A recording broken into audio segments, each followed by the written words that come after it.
All right, apologies. I'm a little bit late getting this one out. But yeah, this will be the main card reaction to Chito Vera versus Corey Sandhagen. Really nice main card. I'm just going to get straight into the action here.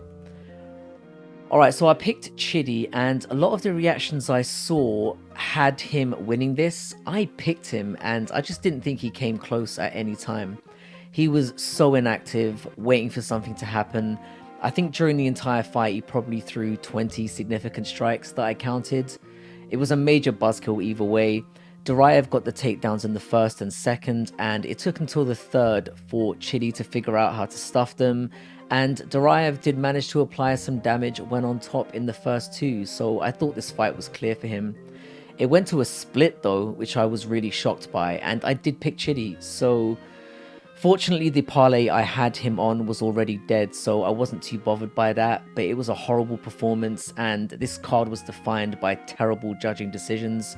I guess his last fight made him really gun-shy and afraid to go at it, so he only has himself to blame. I'll never pick him again if he even gets a chance. So yeah, Duraev won by split decision, and this took me to 3-3, and things were looking pretty grim at this point. But I definitely skipped this one if you're watching this after the fact. Alright, I'm going to be honest about this one too. I picked Barber, and I thought she lost this one. Now, don't get me wrong, as far as MMA scoring should go, this fight was really close.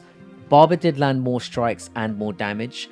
I called her overrated in the build-up, and I stand by that. I genuinely believe she escaped by the skin of her ass in this one.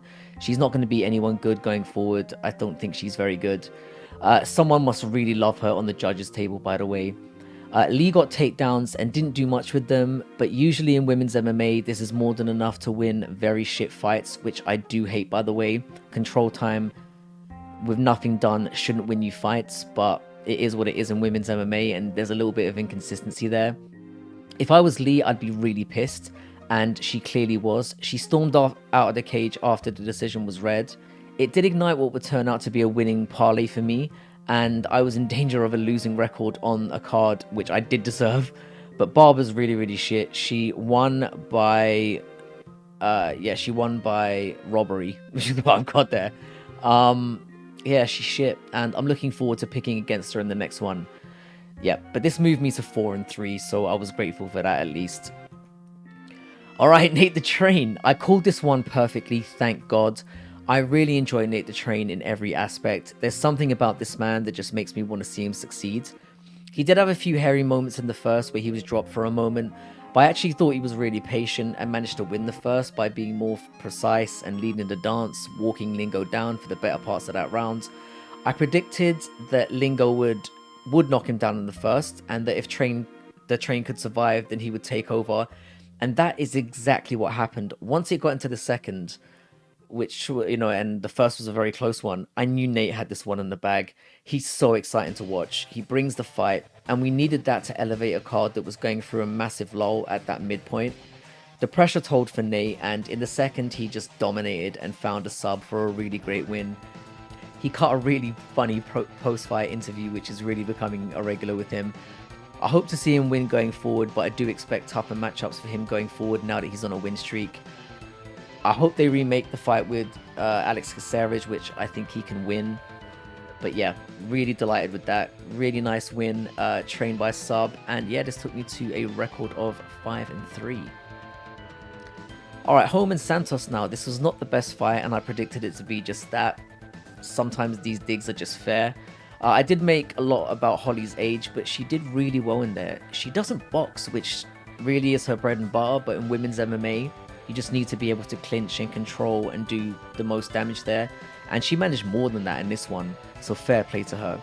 Holly managed to take Yana down and beat her up on the ground in in every round.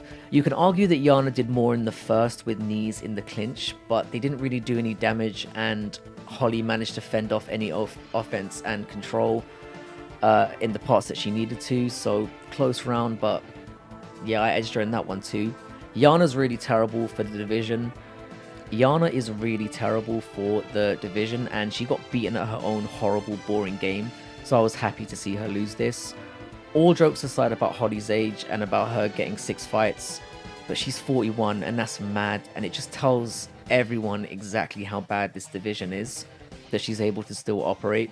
I think she's going to serve as a litmus test for any up-and-comers that try to have a go and, you know, whatever. I was really happy for the win. And yeah, this took me to 6-3, so I was back rolling again. Really happy. Oh wow, the judges again in this one. Something's definitely up with these regional cards and the judging that goes on. It's criminal what's been allowed to happen here. I picked Corey and he clearly won every single round apart from maybe one. And one of the judges managed to call it for Chito, despite the fact that Corey clearly won the first 10-8 in my opinion, dominated the entire fight. Something really has to be done about this. In my opinion, Corey schooled him for the entire 5 rounds and he looked fantastic doing it. He mixed up his strikes well and had a really good takedown game, which I'll get into. I said that Corey would win the first 3, with Chito being really slow to start, and that Vera would eventually take over in the final 2. And while this didn't exactly happen, you could see that Chito was getting reads on the takedowns and easing into it despite not doing enough to win the last 2. What impressed me in this one though was how Corey used the takedowns and to show domination on the ground to win this one really clearly. Problem is, when he won though, he called out Marab, which I knew would happen and ultimately bring up, you know, a terrible cut to his career again. I hope I'm wrong and Corey can show this grappling sense and intelligence to negate what Marab does and beat him up from distance, maybe catching him at some point in the fight. This is really tough for Chito and difficult to see what's next for him, but his ceiling was shown here and I can see him blocking up some up-and-comers beneath him, and that would be his contribution to the division moving forwards. Great performance, and it allowed me to cash in on 2 massive parlays. I had a lot riding on this one, so I was thrilled in a card that looked like it was, you know, I was about to fail miserably. So yeah, I ended 7-3. So in a card where many people picked wrong, and I was expecting to as well and come out with a negative record, I took some risks and it paid off. And yeah, I was expecting to go negative, so to come out of this with a winning record again, it's fantastic. The train continues to roll, pun intended. Judging was criminal though. Corey deserves to have a unanimous decision on his record, a dominant decision on his record, and it's not going to read like that, but anyone who's watching knows the truth. Alright, now I do not know how, but I managed to push my overall record to 83-33. Like I said, after this card, I was not expecting that. And this maintains my win record of 71% for the year. And we're nearly at the end of March, so like I said, the aim was to get over 60%, so absolutely delighted. Join me again for the breakdown. I think the next fight card is 2 weeks from now, so there's likely to be more news updates and some other stuff that I'm working on. I'm currently doing a MMA versus boxing video, which should be interesting and a little bit of a deviation from what I usually do here. But yeah, there's going to be a lot more different content for the next 2 weeks while we wait for the next card to come up, which should be a great one. So yeah, thanks to everyone again for tuning in and have a wonderful week, and I'll see you again soon.